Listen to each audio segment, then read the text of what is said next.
No último censo demográfico do IBGE em 2010, 45.600.000 pessoas declararam ter ao menos um tipo de deficiência. São 23,9% da população que necessita de recursos de acessibilidade e de respeito por suas limitações. Mas será que essas pessoas se sentem realmente incluídas e respeitadas em nossa sociedade? A pergunta que fica é: o que cada um pode fazer para contribuir com a inclusão das pessoas com deficiência?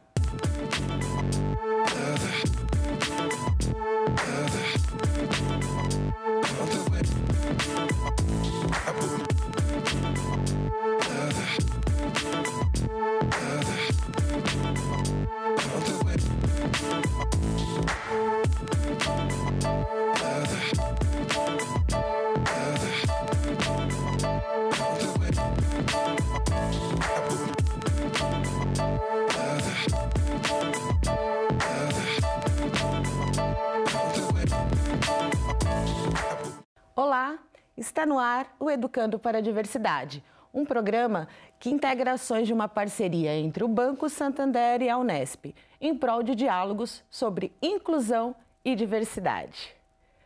Nesta edição, nós vamos falar das dificuldades que as pessoas com deficiência enfrentam em seu cotidiano e das iniciativas em busca da inclusão nesse cenário.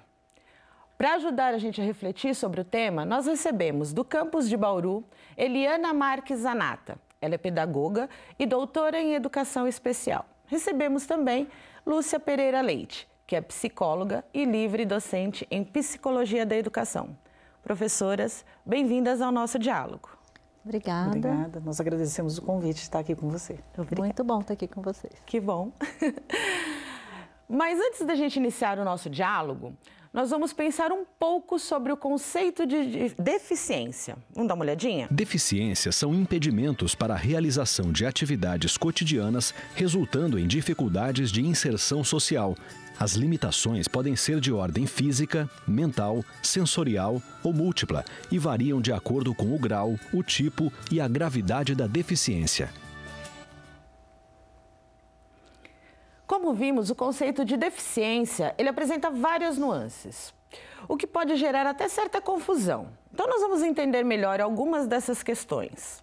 Professoras, nós vamos começar esse diálogo com vocês explicando para a gente que esses impedimentos a que estão sujeitas as pessoas com deficiências, eles podem ser congênitos ou adquiridos, né? Como, por exemplo, pessoas surdas e ensurdecidas. Como a gente pode ter outros exemplos? Nós temos vários tipos, várias causas de deficiência, né? Então, as deficiências, elas podem ser, eu falo, as perinatais no nascimento, né? No parto e pós-natais. Então, podemos ter desde origens genéticas, né? Erros metabólicos, acometimentos de doença e depois traumas e também fatores geracionais. Também é comum nós encontrarmos, e acho que vale ressaltar nos dias atuais, a importância da prevenção das deficiências e hoje um tema que está bastante em discussão, a questão da vacinação. Muitas das nossas crianças que hoje são saudáveis, elas não têm deficiência por conta de uma prevenção com as vacinas, como é o caso da poliomielite, por exemplo, né? Então, é preciso bastante atenção das famílias quanto a isso, da vacinação das crianças em tenra idade. E um cuidado com crianças um pouco mais velhas, que são os acidentes cotidianos ou corriqueiros dentro de casa, que também podem conduzir a criança, né, a ficar num estado de deficiência, né? Como o cuidado com crianças que saem para a rua, são atropeladas, um atropelamento pode causar uma deficiência física permanente, ou outro tipo de acidente doméstico com crianças pequenas, cuidando de crianças pequenas também, né? Então, não só as pré-natais e as perinatais, como a Lúcia falou, mas também as adquiridas na infância, elas ainda são bastante comuns. Então, as prevenções são importantes, né? Mas também, assim, nós sabemos que limitações também possuem as gestantes e os idosos, né? Mas essas limitações não configuram pessoas com deficiência, não é? Quais são o que a gente tem de pessoas no enquadramento desse conceito de pessoas com deficiência? Tem uma distinção que é feita sobre pessoa com deficiência ou uma pessoa em condição de baixa mobilidade ou que requeira um cuidado e uma assistência especial. Ela não caracteriza uma deficiência porque ela não entra no rol, né, da legalidade da deficiência em si, mas não desmerece essa pessoa como uma pessoa que tem alguma necessidade especial ou que requer um cuidado especial. No caso dos idosos, por exemplo, eles têm uma baixa mobilidade, né? Ou usam andadores, usam bengalas, dificuldade para estacionar o carro, não caracteriza uma deficiência, mas eles são colocados em condição de uma assistência específica. Tá? Então, acho que é nesse sentido, né? Das pessoas que não têm a deficiência em si, mas têm uma necessidade especial de uma das mais diversas ordens. E aí eu posso estender até para pessoas, por exemplo, um renal crônico, uma pessoa com diabetes, com pressão alta, enfim, aí tem uma série com baixa visão, que eles necessitam de recursos de acessibilidade, por vezes, ainda que isso não se caracterize, que essa condição não se caracterize a deficiência propriamente dita. Mas tem uma outra palavra que é muito ouvida quando nós falamos das pessoas com deficiência, é a acessibilidade. E é como se ela tivesse ligada automaticamente uma coisa na outra. Mas será que na prática é assim mesmo? Nós vamos conhecer o que pensa quem precisa da cadeira de rodas para se locomover.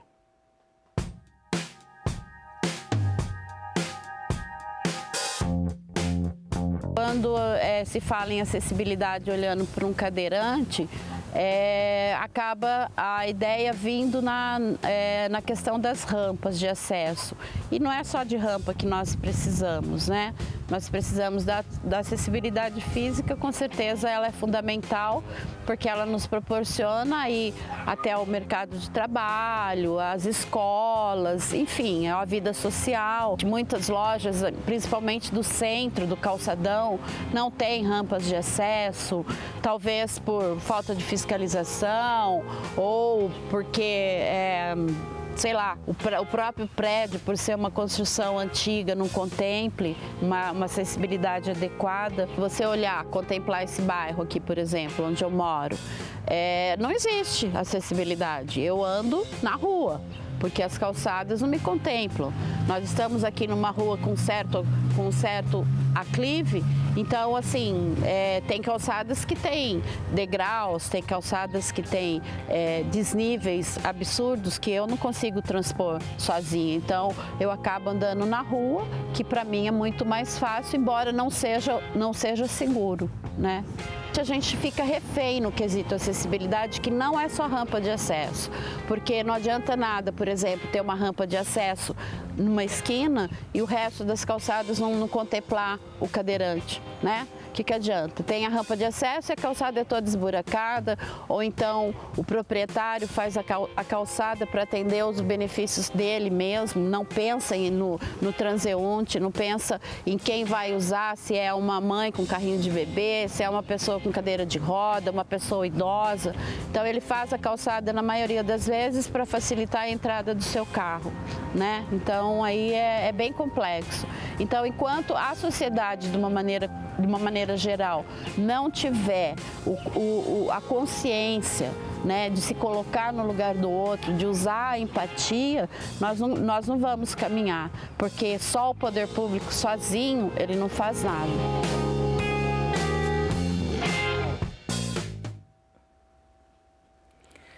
Como a gente viu, na prática, essa associação ainda não é tão automática quanto é no discurso.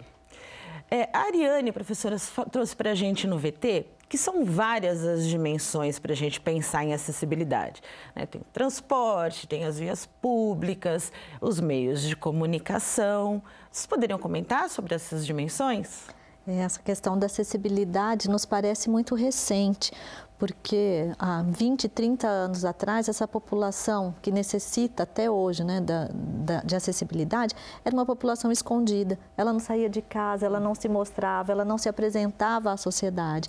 Uma vez que saem de suas casas, que saem do aconchego familiar e se tornam mais presentes na sociedade, então essas demandas pela acessibilidade vão se tornando mais efetivas. E aí nós precisamos do quê? De regulamento para isso. Enquanto não houver uma política pública que dê uma sustentabilidade para que tanto os prédios públicos, como prédios e como espaços comuns civis sejam adaptados, isso não vai acontecer de livre e espontânea vontade, penso eu, né?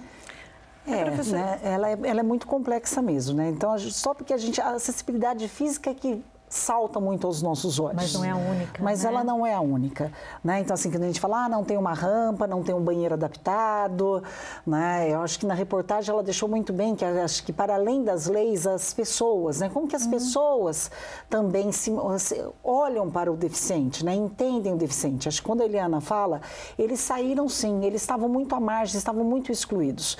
Eu acho que as políticas públicas de inclusão, elas têm fomentado uma série de ações que garantam ou que estimulem a participação das pessoas com deficiência. Sim. Então, elas começam a sair de casa, elas começam a ser visíveis, né, nos espaços sociais. E isso mostra a falta que esses espaços têm no atendimento a elas. Então, assim, que ela falou, eu tenho que andar na rua, eu não posso andar na calçada, porque a calçada não dá para mim.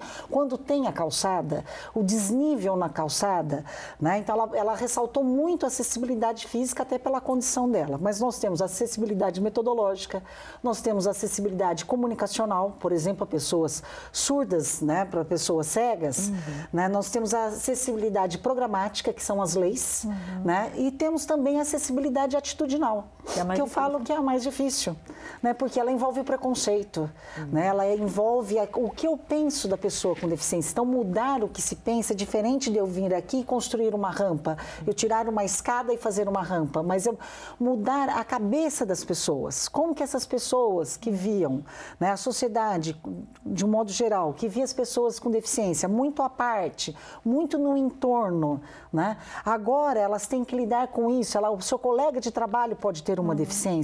Você vai num restaurante, um outro cliente pode ter uma deficiência, ou quem está atendendo também ter uma deficiência. Que é justamente a questão da integração e da inclusão, não é? Não é a pessoa com deficiência que tem que se incluir, né? São os espaços, não é isso?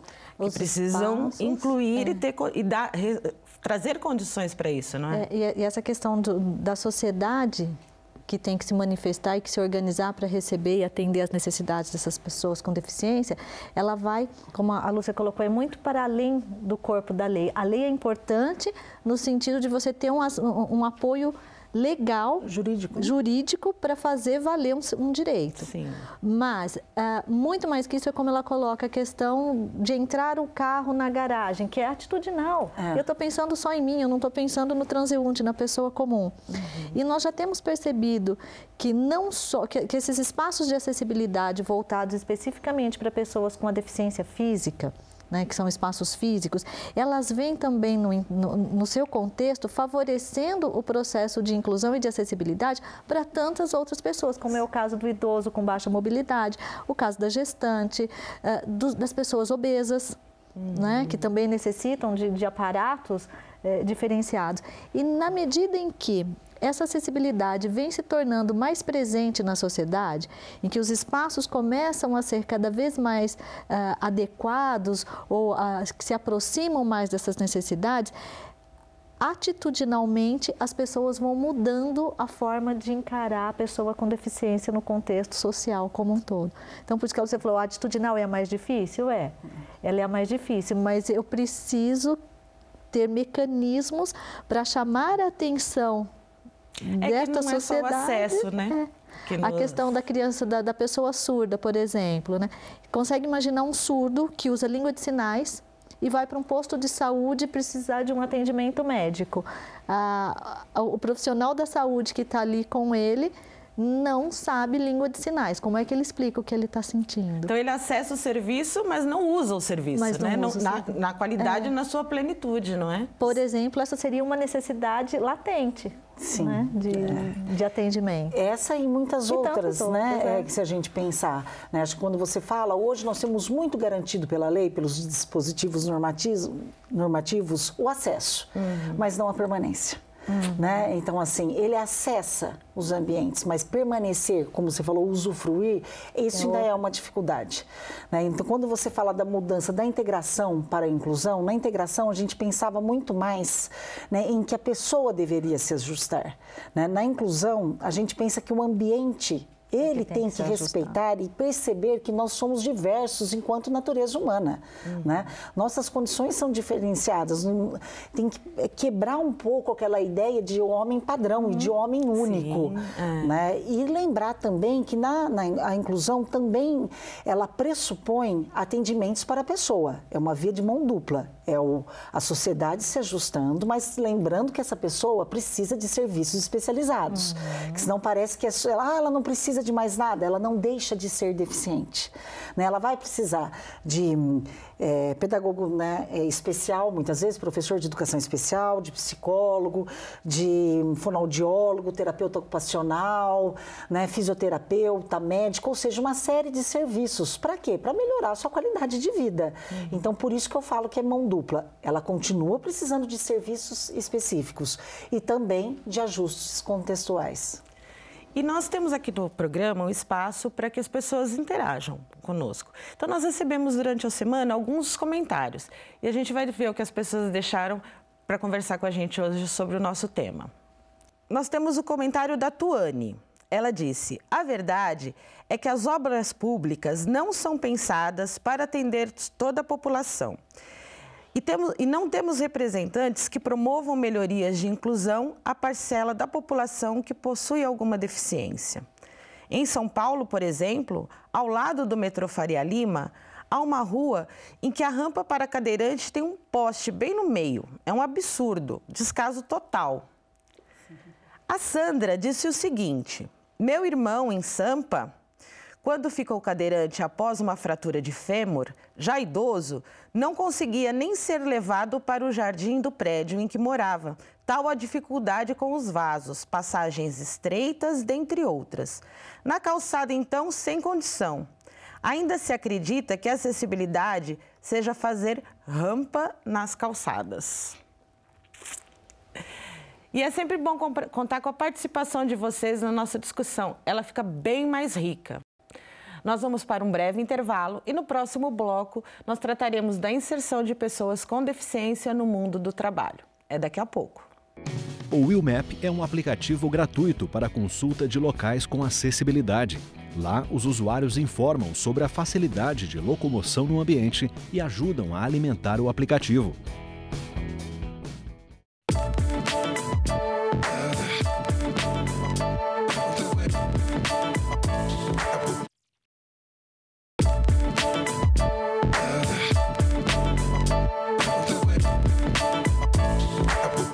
Voltamos com o Educando para a Diversidade, um espaço de discussões sobre inclusão e diversidade. É fruto de uma parceria entre o Banco Santander e a Unesp. Hoje, nós estamos tratando das dificuldades enfrentadas pelas pessoas com deficiência na busca por uma sociedade mais inclusiva. Neste segundo bloco, nós vamos falar sobre a inserção das pessoas com deficiência no mundo do trabalho e das leis que asseguram os direitos dessa população. Desde 2008, o Brasil é signatário da Convenção das Nações Unidas sobre os Direitos das Pessoas com Deficiência. Em 2015, o governo brasileiro sancionou uma lei que assegura e promove condições de igualdade de oportunidades a essa população.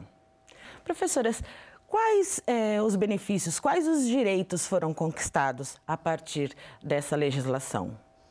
Então, na verdade, a lei de inclusão, como ela é conhecida, ela vem para reunir, para organizar uma série de direitos que têm sido conquistados gradativamente pelas pessoas com deficiência e são decorrentes desses acordos internacionais em que o Brasil é signatário.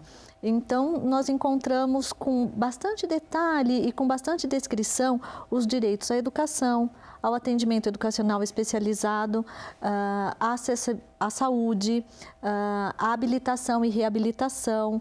As questões de empregabilidade também estão presentes na atual legislação, né? Então, é como eu falo, ela vem e organiza num mesmo escopo, num mesmo documento, uma série de conquistas que foram alcançadas ao longo das décadas, né?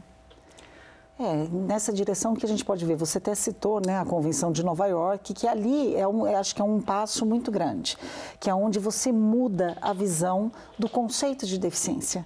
Né? Por quê? Porque ele passa a olhar o contexto, que é os impedimentos, quer dizer, você tem uma condição sensorial, comportamental, né, uma condição física diferenciada, só que em interação com barreiras no contexto, é que isso vai se agravar a sua condição de deficiência ou não. Por exemplo, eu estou lendo um livro, sou cego. Se esse livro for em braille, isso não está sendo prejuízo para mim, porque eu estou tendo a mesma conquista que ela, que é vidente, está lendo um livro qualquer.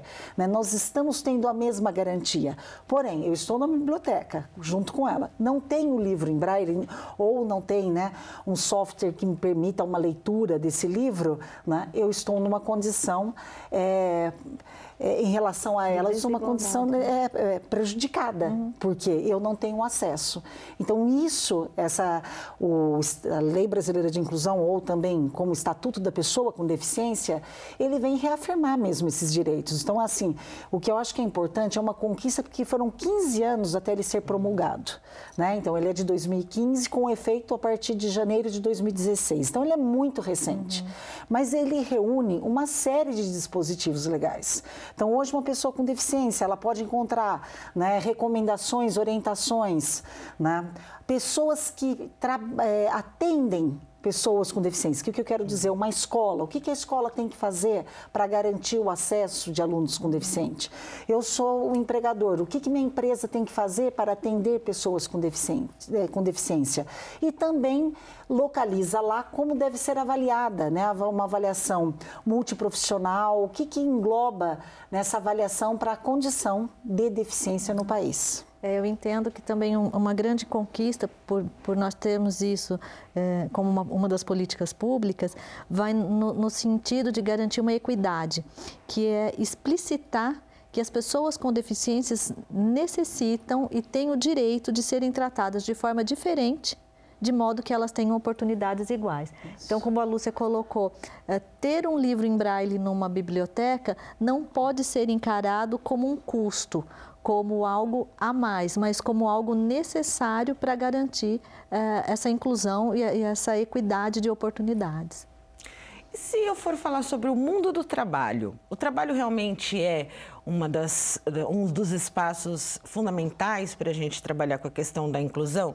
Porque ele permite a mobilidade social, econômica, né, dessas pessoas. Como é a inserção dessas pessoas no mundo do trabalho? A legislação garante e como é que elas podem conhecer seus direitos a esse espaço?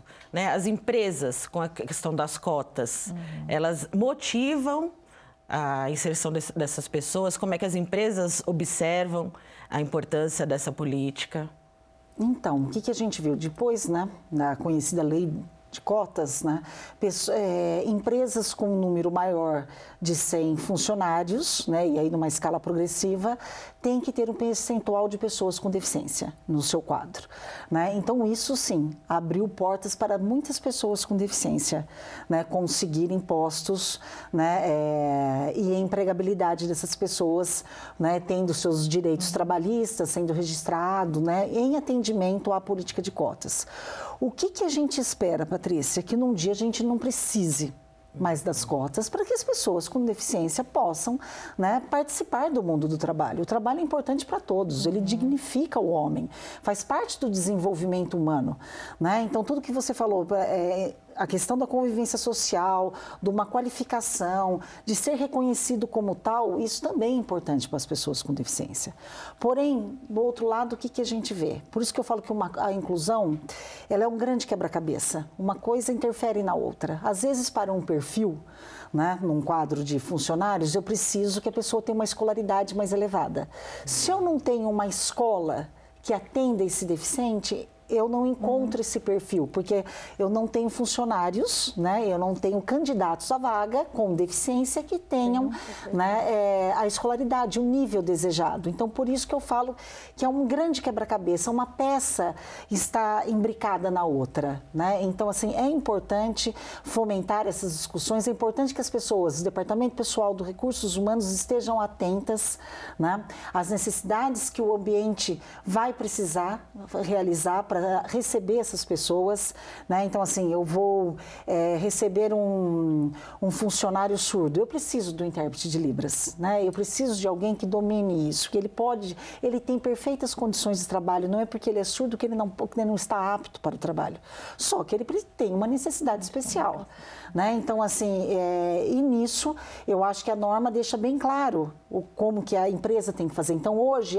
as empresas têm que atender a lei de cotas, isso é fiscalizado, né?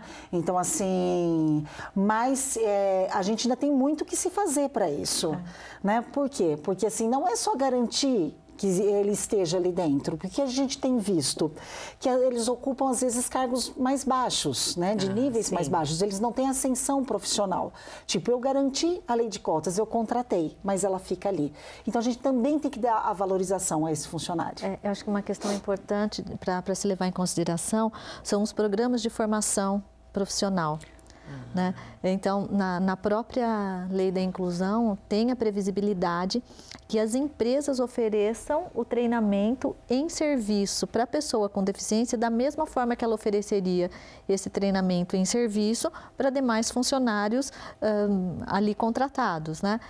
Mas não só a empresa, mas também eu penso que seriam necessários e se faz necessário que os espaços de formação profissional também estejam preparados e adequados para atender a formação da pessoa com deficiência. Aí sim eu teria uma inclusão no mercado de trabalho dentro do princípio da igualdade.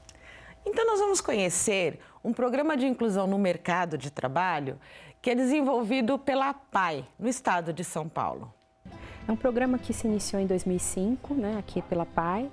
E, na verdade, ele trabalha com duas frentes, né? Uma de capacitação profissional, que são para alunos que são tanto aqui da PAI internos, como oriundos do município, do estado também, e pessoas da comunidade que já têm formação, ensino médio. Eles vêm para cá, são capacitados, tem um curso de capacitação com foco em deficiência intelectual, né? E, posteriormente, a gente procura vagas, né, nas empresas parceiras, que atualmente eu tenho 25 empresas parceiras, né? E a gente verifica o perfil da vaga, quais são as atribuições que a função é pertinente à função, para a gente adequar ao perfil do nosso aluno, né? Aí a gente fazendo esse encaminhamento, acompanha todo o processo de entrevista, documentação e inclusive no início da função dele após a contratação, né? Quando ele é contratado, a gente faz um serviço de treinar junto, então é uma assessoria para a empresa, que é a nossa parceira, né? E posteriormente a gente faz um serviço de supervisão, né? Essa supervisão é sistematizada, dependendo de cada caso, cada aluno, às vezes é mensal, semanal, quinzenal, para estar verificando qual que é a necessidade para se adequar, para que ele se mantenha no mercado, né? Eu estou trabalhando no setor de estoques de peças. Receberam bem, trataram bem eu, com educação, respeito. Também tinha as dificuldades também, pedia ajuda. É importante para mim, para nossa família, para ter um bom salário, para ajudar o nosso sustento. Bom, eu sou repositor, eu estou lá há mais ou menos uns 9 meses. Eu tenho muitos amigos, eu ajudo os amigos, né? Eu gosto do que eu faço, né? é importante todo mundo trabalhar, porque todo mundo tem condição, mesmo sendo deficiente, tem condições de trabalhar.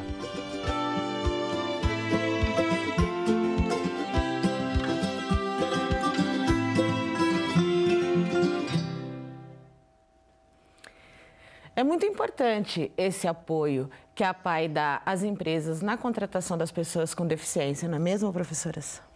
Com certeza, né? Como eu vinha dizendo, é justamente nesse sentido. Não adianta você colocar as vagas em disposição para a pessoa com deficiência se não tem um programa ou um espaço formativo anterior, porque senão ele não se mantém nesse mercado de trabalho, como a professora Lúcia colocou bem, ele acaba ocupando uma função de menos complexidade e ainda que essa pessoa tenha condições de galgar um posto mais avançado, isso não ocorre por falta de uma possibilidade formativa anterior, né? Então, aí no caso, a APAI tem esse tipo de programa, mas eu penso que não deveria ser restrito só à APAI, nós precisaríamos de outros espaços formativos, e aí dentro de uma perspectiva inclusiva, por que não os cursos de formação profissional de nível médio ou fundamental, que tenham também espaço para a formação da pessoa com deficiência, né? Que sejam organizados de tal forma que deem conta dessa formação. Eu penso como a Eliana, né? Tem que ter, né? A PAI, ela falou de uma particularidade, que são as pessoas que têm deficiência intelectual, né? E aí tem uma dificuldade muito grande nessa procura, nessa busca de vagas de trabalho, né? Mas também nós temos a própria, aqui em Bauru, nós temos a Sorri, que também faz esse papel, não só para pessoas com deficiência intelectual, mas para outras deficiências, e a própria Secretaria do Bem-Estar Social da Prefeitura Municipal, a SEBS, né, que oferece cursos e capacitações para que eles tenham mais chance de conseguir e permanecer no emprego conseguindo, né, essas vagas, né? Então, assim, mobilizando e empoderando esses sujeitos para que eles concorram a vagas no mercado de trabalho. Então, é fundamental o contato entre esses espaços que fazem a formação com as empresas, né? Antes de receber, quando se pensa em receber, né, as pessoas com deficiência, e durante todo o processo, é isso? Isso. Durante todo o tempo que elas estão. É um acompanhamento, né? Mas a ideia, né, mesmo para as pessoas com deficiência intelectual, é garantir autonomia. Né? Então, assim, um dos focos dos programas de formação é que a pessoa tenha autonomia. Então, com o tempo, com o acompanhamento seja mais espaçado e cesse, para que ela possa, né, gerir as suas condições de trabalho, gerir o seu próprio dinheiro, né, o seu salário, né, ou seja, o desenvolvimento humano mesmo. Né? Então, a questão é que tirar a característica de dependente da pessoa com deficiência, porque ela é muito dependente, né? Ela é dependente para locomoção, para levar, né, para ir no médico, num trabalho, então, assim, é garantir condições de autonomia. Esse acompanhamento, eu acredito que ele deva ocorrer, sim, mas num momento de adaptação ao mercado de trabalho. Então, são ajustes que a empresa talvez precise providenciar para a permanência dessa pessoa, né, no posto de trabalho, da mesma forma que a pessoa com deficiência também tem que ser formada para que desempenhe aquela determinada tarefa que lhe é proposta. Mas isso tem um tempo de efetivação. Passado aquele tempo, é autonomia. Porque se a gente não alcança a autonomia, não tem o objetivo da inclusão. Da inclusão, não está incluído. E agora nós vamos ver mais alguns comentários do público que vieram para colaborar com a gente, né? Perguntamos se a acessibilidade se restringe somente à construção de ambientes adaptados. A Júlia respondeu: a acessibilidade vai muito além disso. Se trata também de tornar a vida das pessoas com deficiência mais acessível nas relações humanas e sociais. A Camila disse o seguinte: a acessibilidade não deve ser apenas ligada aos espaços físicos, mas também ser atitudinal, comunicacional. As mídias e meios devem incluir as pessoas com deficiência e a sociedade ter atitudes que possibilitem a convivência com as demais pessoas. Não basta que nós as tratemos com igualdade. É preciso ter respeito e a consciência para que possamos dar a igual oportunidade que eles merecem em diversão, locais públicos e de trabalho. E você também pode participar, mande seus comentários ou pergunta. Nós vamos para um breve intervalo e já já a gente volta para conhecer algumas ações que a Unesp tem sobre a inclusão. Até já! O CEVIC é um sistema integrado de vagas e currículos para pessoas com deficiência e reabilitadas. A plataforma permite o cadastro do currículo, atualização e consulta de vagas. O acesso é gratuito.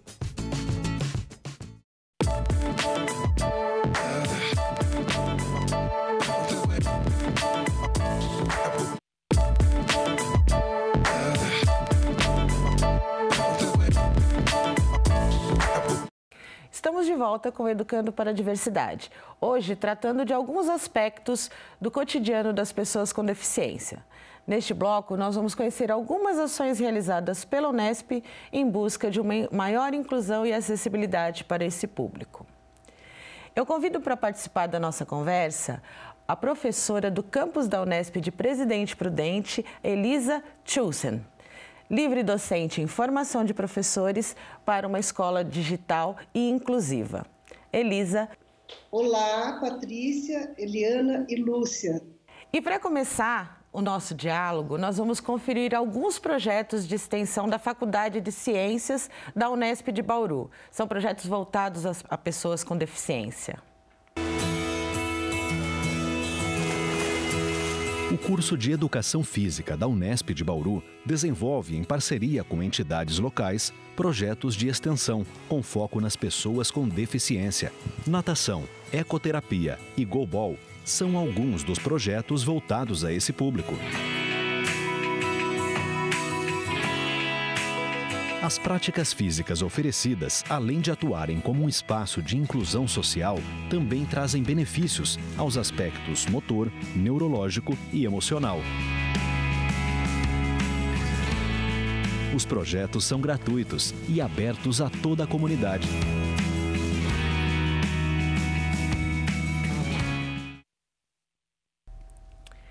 Professora Lúcia, a Unesp tem uma comissão de inclusão e acessibilidade, não é? Conta pra gente um pouquinho sobre a comissão. Nós temos uma comissão central, né, que aí conta com representantes de várias unidades da Unesp, né? E quem é a presidente na atualidade é a professora Maria Domingues, do campus de Botucatu. Né? Então, assim, eu acho que o que é interessante a gente pensar, porque você mostrou aí algumas ações feitas da Unesp, mas também muito voltadas à comunidade em geral.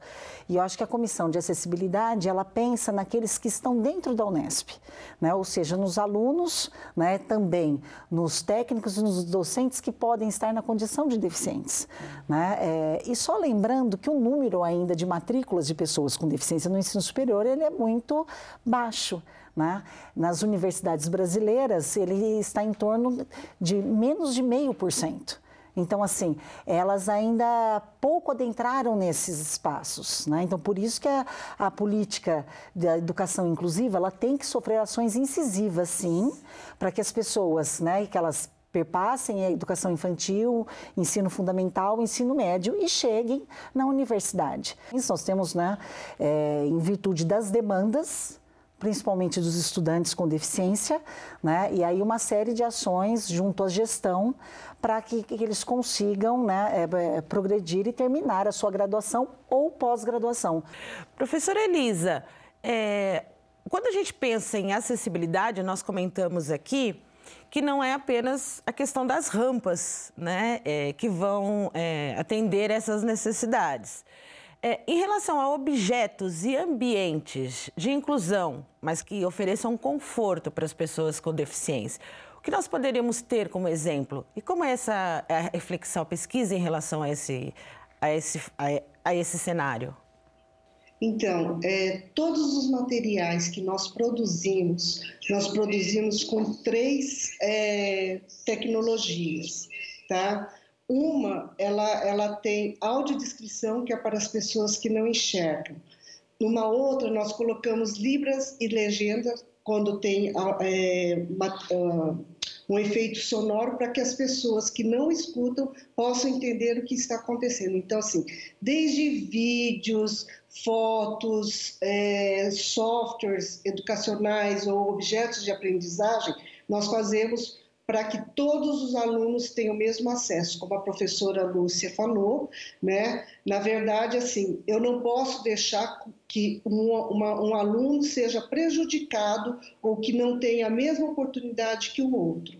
Então, toda a nossa tecnologia, eu trabalho com desenvolvimento de objetos de aprendizagem desde 1998 e todo esse material, ele tem toda essa tecnologia.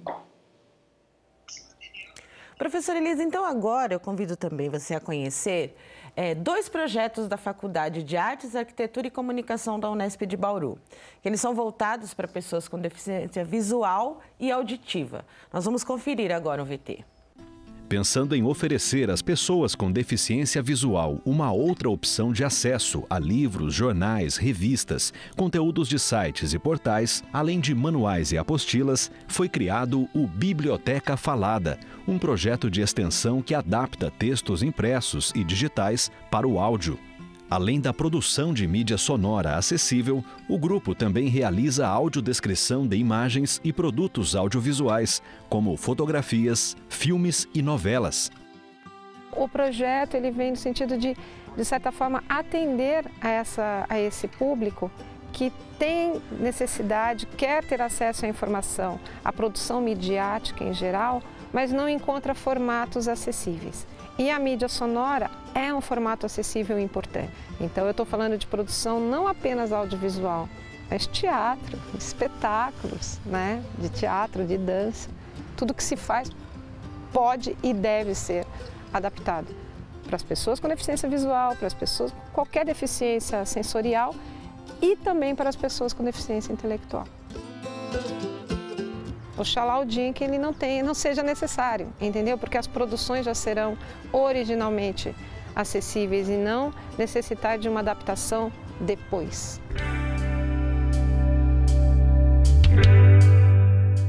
Outro grupo da Unesp de Bauru, com foco na pesquisa em mídia acessível e tradução audiovisual, é o Matave. Criado em 2013, o Matave trabalha com acessibilidade para pessoas com deficiências auditivas e visuais. A tradução audiovisual é a grande área de ensino, de conhecimento, em que são alocadas os recursos que a gente trabalha para as pessoas com deficiência. Ou seja, legenda para surdos e ensurdecidos é um recurso, e a audiodescrição, que é um recurso para as pessoas cegas, que é um áudio que vai entrar juntamente com os outros áudios de um produto audiovisual, só que é um áudio descritivo. A FAAC está com uma inovação que na mudança curricular do curso de radialismo, nós incluímos uma disciplina que eu vou ministrar. Então os alunos terão a oportunidade de serem capacitados formalmente nesses recursos. E os alunos então entendem que agora eles estão inserindo para o mercado um produto que não é só interessante e bom em conteúdo, mas também em recursos para 2 grandes grupos da população que tem essas 2 deficiências. E nós acabamos de conferir a importância de profissionais do audiovisual estarem capacitados para se comunicar com as pessoas com deficiência. Professora Elisa, tão mais importante é esse preparo na formação dos profissionais, não é, que vão atender as pessoas com deficiência. Como é que a universidade tem lidado com a formação de profissionais docentes? Patrícia, nós fazemos várias formações sob demanda, né? Então, o Estado, o município, o governo federal, eles nos procuram e apresentam a demanda que existe e nós elaboramos uma formação para que os professores da rede estadual, municipal e federal consigam atender e incluir essas crianças. Nós formamos desde quais são os equipamentos, quais são os recursos que eles podem usar e metodologias interessantes que podem atender, pode favorecer a inclusão dessas crianças. E um dos princípios da inclusão é valorizar as diferenças. Então, assim, não fica só preocupado com as pessoas com deficiência, mas sim com um todo, porque até hoje nós percebemos que a educação ela está precisando de uma nova reformulação para atender a essa sociedade da informação e do conhecimento que nós estamos vivendo. Então, é como eu te falei, todos os materiais são acessíveis e fazemos uma formação para que os professores consigam perceber também de que forma que ele pode trabalhar, incluir e dar acesso a essa criança, para que se tenha permanência, como foi comentado pelas nossas especialistas que estão aí. Professora Eliana, e é importante que os alunos que estão passando por essa formação, né, saibam do comprometimento da universidade, não é? Sim, com certeza. Acho que tanto os professores que estão envolvidos nas comissões de acessibilidade, uma das tarefas ou uma das iniciativas que tem sido tomada é justamente nesse sentido de orientar o professor universitário que tem um aluno com deficiência, né, em sua sala de aula, para buscar esse tipo de recursos, como adaptar um texto, legendar um vídeo, tomar o cuidado, se for um aluno com deficiência visual, de ter esse material ou áudio gravado ou em braille, transcrito para o braille, para que ele possa ter acesso. Aqui no campus de Bauru mesmo, nós tivemos alguns anos atrás uma aluna que precisou de um computador com determinados programas instalados para que ela pudesse utilizar deste recurso tecnológico para ter acesso ao currículo. Concomitante, não foi só entregar o computador na mão dela, foi entregar o computador na mão da aluna, mas também orientar os professores que ministravam aula no curso de graduação de como é que eles lidariam com esse recurso tecnológico assistivo para ela. Então, uma outra questão interessante de a gente colocar em termos de formação profissional é que nos cursos de licenciatura e no curso de fonoaudiologia tem uma disciplina de língua brasileira de sinais e tem disciplinas específicas na formação desses futuros profissionais para lidar com a pessoa com deficiência. Então, a Unesp tem acolhido isso também. E é um trabalho de consciência, então, dos professores da universidade e dos alunos, né? Então, nós vamos conhecer agora uma pesquisa que foi desenvolvida na Unesp de Marília. Ela está visando incluir os alunos com deficiência nas aulas de educação física, né? Vamos dar uma olhadinha? Foi a minha pesquisa de mestrado e a gente desenvolveu esse trabalho com um videogame com o intuito de inserir o aluno com deficiência física nas aulas de educação física. E aí, então, a gente usou com uma turma de 4º ano do ensino fundamental de uma escola daqui da cidade e mais um aluno com deficiência e o seu professor de educação física. O videogame ele contribuiu muito, o professor relatou que percebeu o aluno mais participativo, mais motivado a participar da aula. Os demais alunos também ele percebeu uma melhor socialização.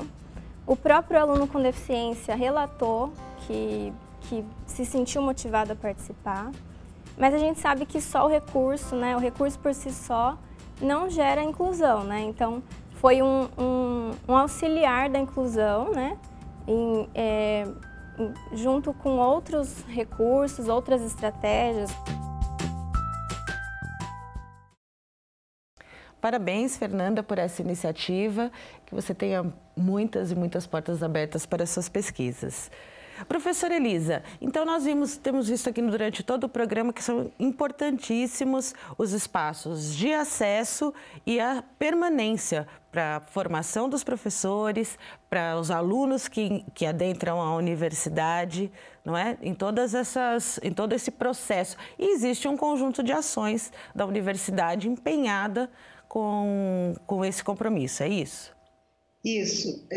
A universidade ela tem que olhar para essas metodologias ativas e pensar, mesmo que hoje é um número pequeno, como foi dito, de alunos com deficiência na universidade, eu não posso esperar que esses alunos cheguem para a gente adaptar as coisas para eles. Então, assim, Em 2011, eu fui coordenadora de políticas pedagógicas de educação no Ministério da Educação, e lá eu já percebi que o aumento era assustador, estava em torno de quase 600% de alunos que se matricularam no ensino médio fundamental. Então, é importante que a universidade perceba que esses alunos estão chegando na nossa universidade e que nós temos que pensar em como atuar e como incluir. Então, é necessário que haja uma formação e que as pessoas elas não fiquem esperando, porque não é uma máquina que nós estamos colocando ali. É um ser humano que precisa ser respeitado e que precisa ter as mesmas condições de acesso para que se permaneça dentro da universidade. Com esse projeto que nós fazemos e com esses materiais que nós desenvolvemos, nós estamos fazendo uma parceria com a Universidade da Flórida, chama Santa Fe College, e lá nós estamos formando todos os professores. As minhas doutorandas estão fazendo uma formação junto com o design educacional de lá, para que todos os professores da universidade sejam formados. Eu acho que isso mostra que a Unesp tem um grande potencial para trabalhar com a inclusão. Professora Lúcia, então, a universidade, como os outros direitos, né, para qualquer pessoa, é também um direito que a pessoa com deficiência tem que conhecer, tem que saber que tem, não é? E a Unesp está caminhando nessa direção. Com certeza, Patrícia. Acho que, né, como bem pontuou a professora Elisa, né, nós temos uma série de ações, acho que na Unesp mostramos aí de extensão, na área da extensão, na área da formação, na área da pesquisa, né, uma preocupação com garantir que essas pessoas cada vez mais participem desse espaço que lhe é de direito, né? Então, a universidade pública ela é aberta a todos e as pessoas com deficiência também, né? Recentemente, nós terminamos um projeto que durou em torno de 5 anos sobre acessibilidade no ensino superior, né? E um dos resultados desse projeto foi um livro, inclusive, que a professora Lucinéia e a professora Sueli participaram, que elas participaram do projeto, que tem o mesmo nome, né? E ele está disponível no site da Unesp, no Cultura Acadêmica, né? Então, ele é gratuito, qualquer pessoa pode baixar, né, o livro de recursos de acessibilidade. Então, ali dá para ter um norte do que é preciso fazer em função de demandas. A Eliana citou uma, né, algumas, a professora Elisa citou outras. Então, aí, eu tenho um aluno surdo, o que eu tenho que ter, né? Então, assim, como que eu adapto, né, um vídeo que eu vou passar em sala de aula, fora ter o intérprete? Eu tenho um aluno com baixa visão, eu tenho um aluno com dificuldade motora, porque essas pessoas, né, elas estão, sim, bem como a professora Elisa falou, tem aumentado o número de matrículas, né? E esse número tem sido progressivo, esse aumento. E a gente espera que seja mesmo, que eles possam galgar, né, níveis mais elevados de ensino. Então, para isso, a gente tem que ter as políticas, né, as políticas públicas, as políticas institucionais, né, um compromisso da gestão e com os professores. E aqui parece que a gente volta ao que nós falamos no primeiro bloco, que também as barreiras atitudinais, porque não era muito esperado que pessoas com deficiência, até bem pouco tempo atrás, frequentassem, chegassem no nível superior, né? Então, assim, isso ainda causa, assim, surpresa, causa, né, acho que assim, até um certo incômodo, né? Então, assim, porque as pessoas não estavam acostumadas, eu não estava acostumada a ter que passar a minha aula antes para essa aula ser traduzida, né? Para essa aula ir por um recurso de um computador. Eu não estava acostumada a ter que ampliar a letra da minha prova, né? Ou que a pessoa tenha que fazer a prova na lousa, como nós tivemos um caso, né? Por o aluno ter transtorno do espectro do autismo, que hoje também é considerado como uma pessoa com deficiência, né, a partir da lei de 2012, né, e que essa pessoa precisava fazer essa prova na lousa e não no papel. Então, assim, é uma série de prerrogativas que a gente também tem que estar aberto à mudança, né? Então, esse aluno mudou, esse aluno chega com novas necessidades e são necessidades específicas, né? Então, acho que isso que a gente tem que deixar bem claro. Não é assim, o surdo precisa do intérprete porque ele vai ficar melhor. Não, ele precisa, ele necessita para aprender, né? Um cego precisa precisa dos recursos, né, como bem colocado ali, da audiodescrição, das mídias sonoras, ele necessita para ter acesso a determinados materiais, né? Um cadeirante precisa das rampas, precisa do banheiro adaptado, precisa de uma biblioteca que ele consiga acessar os livros, né? Ele precisa, às vezes, de apoio pedagógico especial. Precisa. Então, assim, porque a política da educação especial, na perspectiva da educação inclusiva, ela prevê ações da educação infantil ao ensino superior. Acho que é importante também colocar que todos esses recursos devem estar disponíveis, mas que não necessariamente todos serão utilizados por todos o tempo todo. A importância da especificidade do aluno que vai chegar no ensino superior ou que esteja aqui.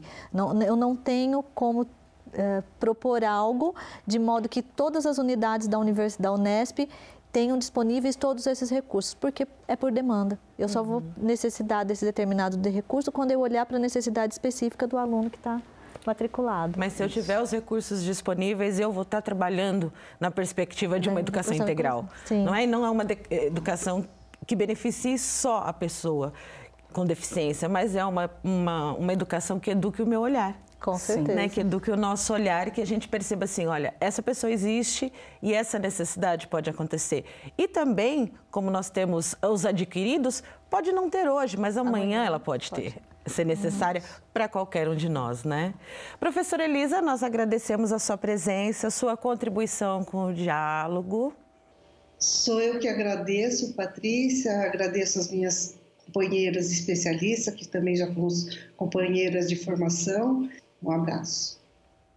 Um abraço, professora. E nós temos aqui mais uma participação, mais um comentário para contribuir com o nosso programa, o da Ana Carolina. E ela disse assim: eu acredito que a acessibilidade deveria ser muito além de somente construir ambientes adaptados.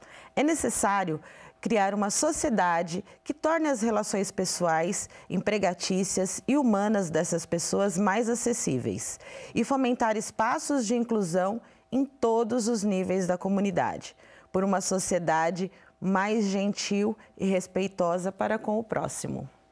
E o próximo somos nós, não é? Sou eu, você, com as necessidades específicas, com contextos específicos, né? Somos todos, não é?